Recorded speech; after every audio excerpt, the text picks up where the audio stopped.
Do you hear that? Just listen.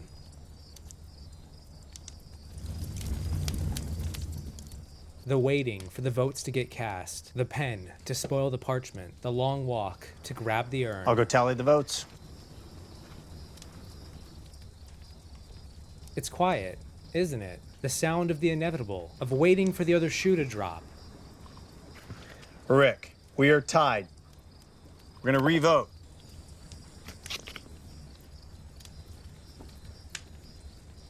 We knew these eliminations were coming. We can't always get what we want, but we'd be damned if we didn't feel it in our bones once the damage was done. It's a bombshell, the dividing line between 2 points. The BC and the AD, the before and the after, the entire season is changed. 8th person voted out of Survivor South Pacific.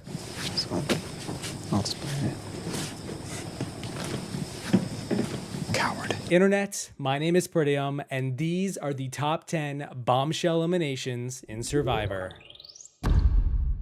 Number 10. It's getting the best of me. 7 episodes, 7 fantastic pre-merge episodes from the most epic season of Survivor. Number 10 is the elimination of Boston Rob Mariano in season 20, Heroes vs. Villains, where the Rob father finally loses control of the tribe after Tyson makes a massive blunder by, basically voting himself out. Rob was the ringleader of the Majority Alliance and he held the numbers, he had a foolproof plan in place, and then all hell breaks loose. I think some would say that Tyson going was the elimination that changed the season, but the war wasn't officially over until Rob was voted out in the next episode, as he technically still held the numbers in spite of Tyson leaving. The entire tone of the pre-merge was this war. It was Rob versus Russell. It was a massive showdown that even culminated in a whole season being themed around the rivalry not long after. And so to see Rob get taken out here drastically changed the rest of the season. The villains tribe was cracked wide open, and in some ways it gave the heroes a fighting chance to actually seize the day come the merge. 8th person voted out of Survivor Heroes vs. Villains. Rob. You're a little man. Rob, the tribe has spoken. Number 9. While Rob leaving in the pre-merge was wild, ahead of his ouster was a massive blindside that changed the entire landscape of the season. Ozzy's blindside in season 16, Micronesia, Fans vs. Favorites, was wild. If only because he had the game on lock. He was leading the Majority Alliance, he was the greatest challenge beast in Survivor history, he had an idol in his pocket, and pretty much like half the fans tribe. You can't really deny some of them were viewing him as their own idol. 10 episodes deep, and Ozzy was the main character the whole way, and then suddenly he is just sniped in a close 5-4 vote, and in his absence, one of the greatest alliances in the Black Widow Brigade is formed, leading to arguably the most entertaining series of blindsides down the home stretch. All it took was a little love and a whole lot of heartbreak to send it packing. 10th person voted out of Survivor Fans vs. Favorites, and the 2nd member of our jury, Ozzy. Ozzy, tribe has spoken. Number 8. Kinda the mirror opposite of Ozzy leaving is from season 21, Nicaragua. It is Brenda, the Black Widow. But the only Black Widow on this season, no brigade this time. I rank Brenda higher because her ouster was a massive turning point for the season. It drastically careened from the power players being on top to the second in commands, who then proceeded to quit. Nicaragua is one of the weirdest seasons, especially once you hit this point, because it basically goes from having a bunch of power players calling the shots to feeling like we're running short on skillful players to make it into the second half and the end game. Combine that with 2 players quitting right after, and the tone of this season just changes so much. No wonder you end up with Fabio as a winner. 11th person voted out, the 3rd member of our jury. Brenda, that's 5, that's enough. Need to bring me your torch. Brenda, the tribe has spoken. Number 7. One of the greatest decoy winners in Survivor history. Give it up for the man who was immune all season until the one tribal council where he wasn't. It's Marcus from season 17, Gabon. Check the stats. Marcus had immunity from 18th all the way to 11th, and then he was swiftly booted in 10th at the start of the merge. Well, the second swap. Marcus had one of the most stock standard strategies to win. He had a fantastic onion structured alliance that kept him at the core with a lot of players orbiting around around him. He was winning challenges and looking pretty in front of the camera and was clearly set to win the whole thing. And then he was voted out. Oh, okay. And it was at this point he knew. I thought the ragtag tribe of misfits, the Fong tribe, was actually gonna somehow fall backwards into running the game. And then they did. And then they still lost. It was at this point he didn't know. How do you manage that? Either way, not the point. Marcus leaving changed the entire season. 9th person voted out of Survivor Gabon and the first member of our jury. Marcus. Marcus, tribe has spoken.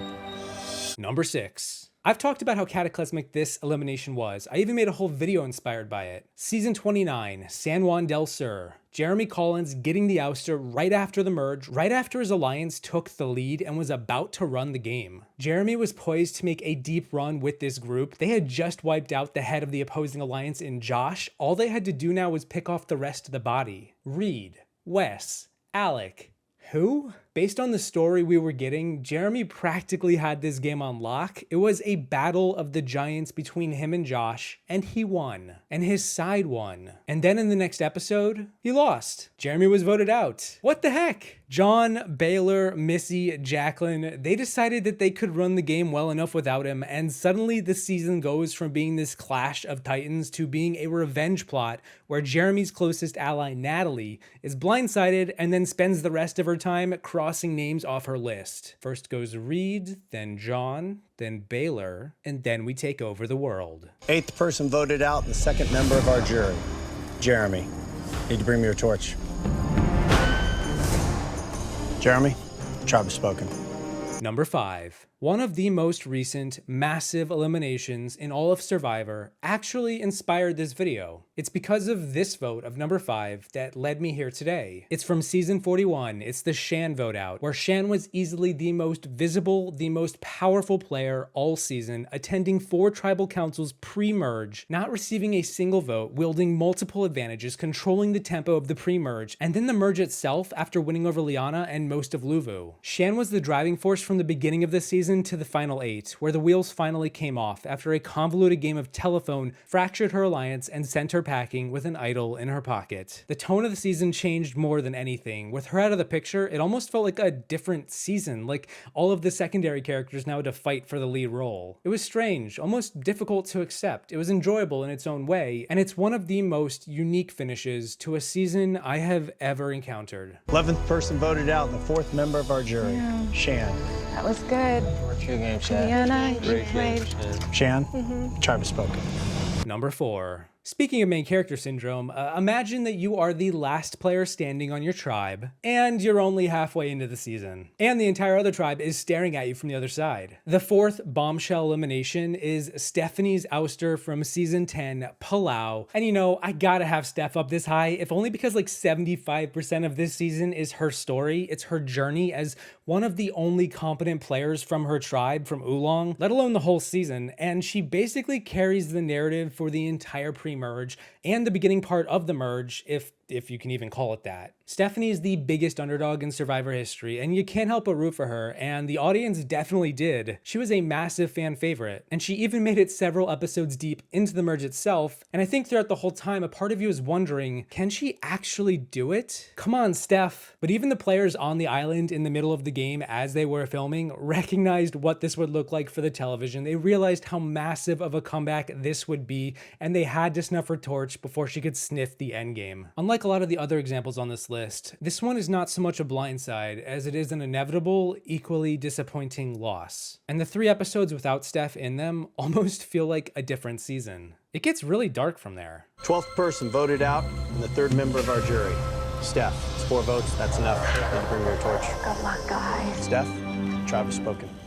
Number 3. So much for my dreams. Well, until they give you $1 million for role-playing as a pirate. The 3rd biggest blast radius of an elimination is from the Pirate Lord himself. It is the send-off of Rupert Bonham from Season 7, Pearl Islands. This season induced Rupert fever throughout the country. It's a bit like scurvy, but multicolored and has you growling a lot. Rupert was the lovable teddy bear who worked hard, played hard, yet was a social underdog who didn't entirely fit in, yet wanted to, and was kind of picked on in the pre-merge for being different. He led his Drake tribe in a lot of ways, but the strategy wasn't his forte, and Once the post-merge hit and the game became individual, cracks in Rupert's winning story began to emerge. Despite having a pet snake of his own, it was those snaky MFers in John and Burton who turned the tide and crashed the party. Rupert felt like the embodiment of a survivor. He played into the theme and grabbed the show by its horns. He believed in keeping your word and staying true to yourself, and all of that only made it that much more bizarre to see this season without him. Rupert had a growing sentiment amongst the fans. They loved him. He filled a massive space in the story, and then he was backstabbed and a shockwave was sent across the country. The shockwave even knocked over the barrel of fish in the next episode. Or was that Krista? Either way, Pearl Islands was a phenomenal season, even without Rupert, but there is a noticeable void the moment he's no longer in the narrative. 9th person voted out of the tribe. Rupert. Need to bring me a torch. Rupert, the tribe has spoken. Number 2. You show up day 1. You form a dominant alliance. You seize the numbers, you win the challenges, you don't go to the first 4 tribals. Everything is going your way. You're unstoppable. Everyone is playing for your success. And then you get beat by a bunch of coconuts. Number 2 is Johnny Pots and Pans. It's the first juror of season 4, Marquesas. It's John Carroll. John was the frontrunner of Marquesas. He was the pack leader, the shot caller. He was a major character. The alpha. The opposing tribe were in shambles, the biggest disaster tribe survivor had ever seen through 4 seasons, and John almost made it look too easy. He was well liked, he was physically fit, and he was strategically sound. Obviously, yes, this is all leading to a giant but then, at the final 9, his alliance of 4 players unfortunately made the pecking order of the season blatantly obvious with the coconut chop challenge, and as quickly as they chopped those ropes, the outsiders all banded together and took down John. For 7 of the 14 episodes, we saw the same song and dance. For 3 seasons straight, about to be 4, we had all heard this tune. And then the bass dropped. The road to 4 crumbled. The other players formed a new majority, demonstrating that power can change hands mid-season. It was no longer enough to just find a comfortable spot in an alliance, whether you're at the top or the middle or the bottom. You had to work harder than that. And Marquesas and Survivor as a whole was never the same again. The 8th person voted out, first member of our jury, John. John, the tribe has spoken. Number 1. If you're following the trend with this video, you may already know where I'm going. The greatest bombshell elimination in Survivor history over 40 seasons and 20 years goes to the merge boot of season 1, Borneo, from the year 2000. Gretchen Cordy is taken out by a 4-to-1-to-1-to-1-to-1-to-1-to-1 vote. And what in tarnation if that vote count doesn't tell you the whole story? It's important to understand that the first 6 votes of Survivor, the game, and the show were about justifying why someone had to leave. It wasn't enough to just band together for the sake of everyone advancing. You had to have an ethical reason, a reason that the audience could stomach. Sonia was old, BB was cantankerous, Stacy was weak and not very likable, Ramona didn't fit in, Dirk didn't contribute enough, Joel was condescending. But Gretchen was the leader. She was a diligent worker. She was intelligent. She got stuff done. She kept the peace. She was likable. In short, she was a threat. To be fair, Greg goes here if he doesn't win immunity, but still, Gretchen was targeted for reasons that didn't feel right. The Tagi 4 Alliance grouped together and dealt a swift, precise blow amidst the chaos. You can't ignore the 4 votes when everyone else was all over the place, and it's with this vote that they changed the entire landscape of Survivor. They hit the brakes, spun the steering wheel, and sent the show in a different direction. Even though I returned to Survivor with season 18 as an adult with fully formed memories, I remember watching this season live as a kid and being really confused, because this didn't feel like the show that I had been watching up to this point about a bunch of quirky people surviving on an island. But the funny thing is that I wasn't alone with that sentiment. The bombshell of Gretchen going shocked the country into a rude awakening. The game was afoot, and it wasn't about justifying being a good person, but about being a good player. And the 6 disparate votes at this tribal council at this elimination was a display of anything but. And they were the next 6 castaways to be voted off the island. Gretchen. Oh my God. It's me. Gretchen, I need you to bring me your torch. The tribe has spoken. Last night it looks like there was a conspiracy. At first sight, it looks like they just picked Gretchen off. There's really no good reason other than strategy to vote Gretchen off. And that's going to be it for the top 10 bombshell eliminations in Survivor. Not so quiet anymore, is it? There are a lot of honorable mentions to bring up that could justifiably be on this list. The Leanne vote in Vanuatu, James vote in China, Keith in South Pacific, John in DVG, the Kelly vote in Edge of Extinction even. But I decided on these 10 for now. Let me know what you think. If there's any others to talk about, feel free to leave a comment. A big thank you to my patrons for being on the screen. Collectively, I think we form our own Tagi 400 or so, in spirit anyway. Thank you all for watching. I hope you enjoyed the video. Don't forget to pull Pagong and vote for Probst on your way out. It's worth a shot. And I will see you in the next one once I decide to eliminate everyone in reverse alphabetical order by horoscope. Sean's going around telling everybody, don't be an alliance, don't vote your conscience. Meanwhile, he's going around preaching everyone to vote their conscience, and he's like, oh, okay, alphabetically. I think it adds a new dimension to the game of me going alphabetically. Did you know that we're going by Zelda now? Zoe? About Sean's alphabetical order, it's like my granddaddy used to say. If you want to be seen, stand up. If you want to be heard, speak up. And if you want to be appreciated, shut up.